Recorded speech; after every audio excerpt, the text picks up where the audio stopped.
Goeienaand, good evening, fellow South Africans and citizens of the world.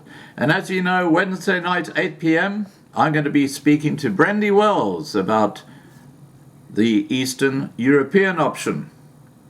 I'm talking about migration.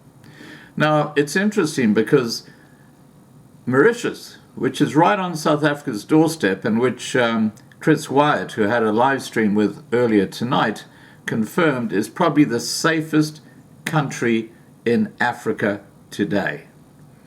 And of course it's on an island, which stops you getting swamped with millions of people coming into your country like has happened in South Africa.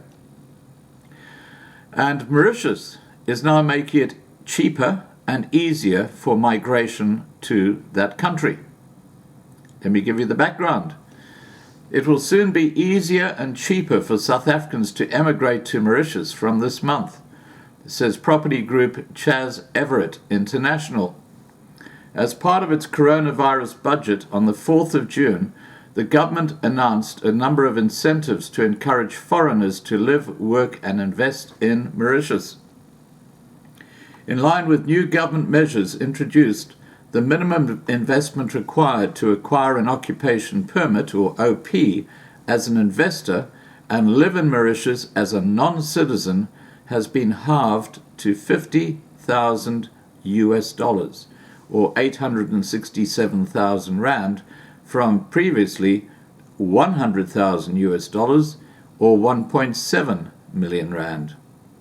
The validity of an occupation permit has also been extended from 3 to 10 years. So you can actually get 10 years in Mauritius, wait for the ANC just to collapse in a heap, and then once things settle down in South Africa, use your South African passport and settle back in the land that we all love.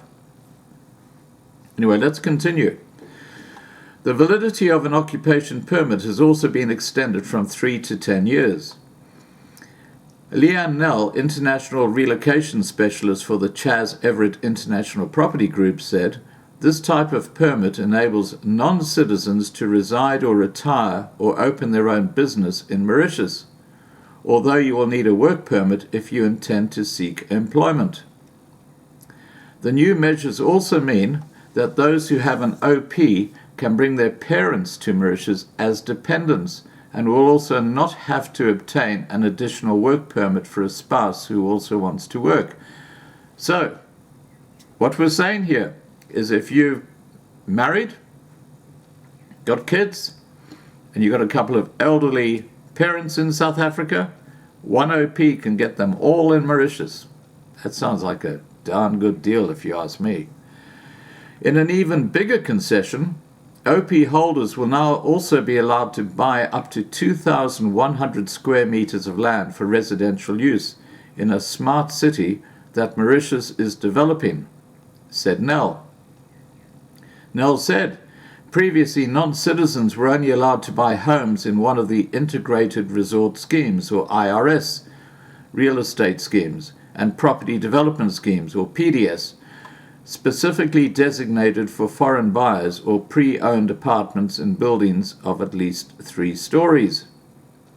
Nell said that it would now also be much less expensive for South Africans to acquire immediate permanent residency in Mauritius by investing in one of the IRS, RES or PDS schemes, because the minimum purchase price required has been drastically lowered from 500,000 US dollars, or 8.6 million rand, to just 375,000 US dollars, or 6.5 million rand. Now look, I understand that a lot of people who are in South Africa don't have that cash on hand, or they're battling just to survive. I get it, okay? All I'm doing is just alerting people who are in that position where they can get out that there is an option and it's right on your doorstep. Anyway, she went on to say the Mauritian government has now announced that the work and residence permits will be combined into one document, that those who have held a residence permit for 3 years will be allowed to apply for a PR, and that the validity of a PR permit will now be extended from 10 to 20 years. Nell said Mauritius is an increasingly sought-after immigration option amongst South African executives, entrepreneurs and retirees for a number of reasons. She also notes that Mauritian banks will make mortgage loans available to foreign investors, although the qualification criteria are stringent and borrowers will usually be expected to finance at least 60% of the purchase price themselves. To this end, South African individuals over the age of 18 become a foreign investment allowance of 10 million rand a year,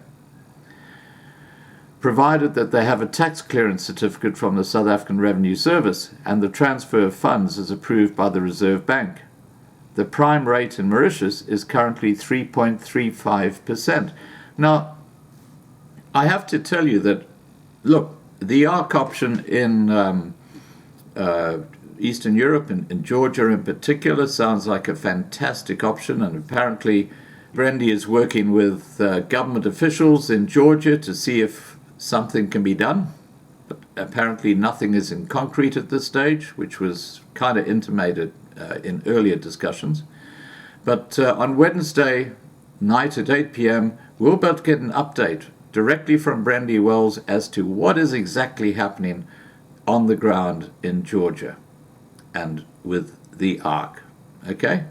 And obviously what they're looking at doing is trying to help people who don't have the money, people who can't even put two brass cents together, but they're inspired to work and get out there and do stuff.